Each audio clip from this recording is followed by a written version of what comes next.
Tonight we revisit one of the darkest days in Texas in our nation's history. The moment a gunman took the lives of 19 students and 2 teachers in Uvalde 3 years ago. Accountability has felt distant for the victims' families, but on Monday, the first of 2 officers go on trial accused of not doing enough to stop it. What you'll see tonight is difficult and not for younger viewers.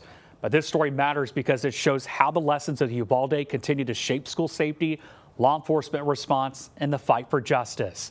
Here's Jobin Puneker.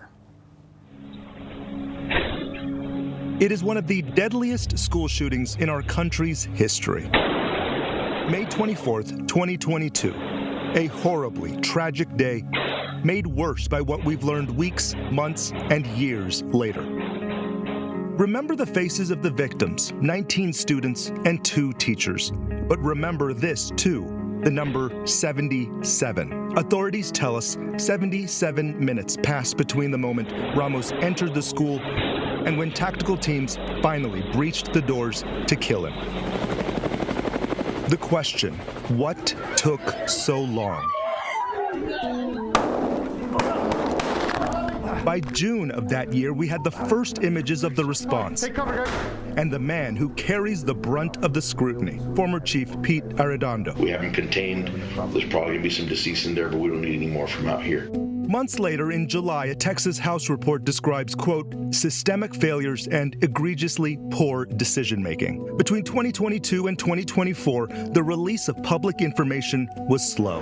2023 introduced a number of school public safety bills. One bill allotted $1.1 billion for safety upgrades. Another compelled districts to create active shooter plans and mental health training. That same bill, House Bill 3, mandated an armed security guard at every school and weekly exterior door checks. But some bills after Uvalde did not pass. Most notably, one that raised the age to buy a semi-automatic gun from 18 to 21. I know.